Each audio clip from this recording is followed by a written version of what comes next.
Pemirsa, sudah menjadi korban penggelapan motor oleh wong yang tidak dikenal. Junaidi yang balik di Jalan Silaberanti, Kecamatan Jakabaring, Palembang. Laju datangi Polrestabes Palembang, bikin laporan polisi.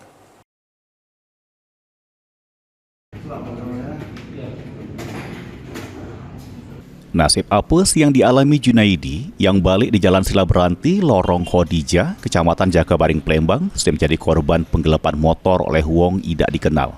Atas kejadian tersebut, korban laju datangi Sentral Pelayanan Kepolisian Terpadu Polrestabes Palembang, bikin laporan polisi. Kejadiannya bermula terlapor yang nak beli jualan korban ialah kapal telur abang sebanyak 30 ekor. Karena terlapor tidak megang duit tunai, terus ngajak korban ke rumah terlapor untuk ngambil duit. Pas nyampe di lokasi kejadian yang diakui oleh terlapor ialah rumahnya yang berada di Jalan Nuri, Kelurahan Kuto Batu, Kecamatan Ilir Timur 3, Palembang, korban disuruh terlapor turun dari motor. Tidak cuma sampai situ, rupanya terlapor minjem motor korban dengan alasan nak ngambil duit. Korban yang tidak naruh curiga langsung minjem ke motornya sama terlapor. Pas ditunggu korban beberapa jam, rupanya terlapor tidak balik lagi. Korban sempat nanya ke sama warga sekitar tentang rumah terlapor. Rupanya rumah yang ditunjuk terlapor ialah rumah kosong, bukan rumah terlapor.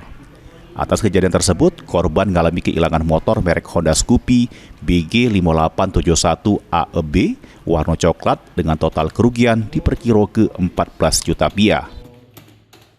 Kami jual kapal telur abang, Pak. Dia tipu. Begini nak beli kapal telur abang 30 ekor, dia antar ke rumah. Antar ke rumah, dia pinjam motornya tidak balik lagi, Pak. Kita kenal sama orang itu? Tidak kenal, Pak. Nah, yang rumah yang kita temui itu rumah siapa itu? Rumah kosong tidak tahu, Pak. Ya. Uji rumah dia, aku tidak tahu. Kami lagi tidak tahu juga, Pak.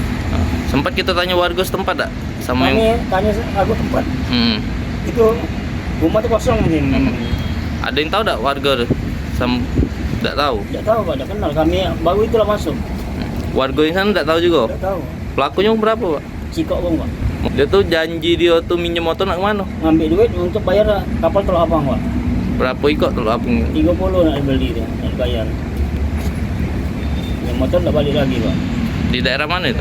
Daerah Kuto, Pak. Kuto. Ini laporan korban sudah diterima oleh pihak kepolisian. Terus bakal ditindaklanjut oleh petugas Satreskrim Polrestabes Palembang. Suryadi, PAL TV.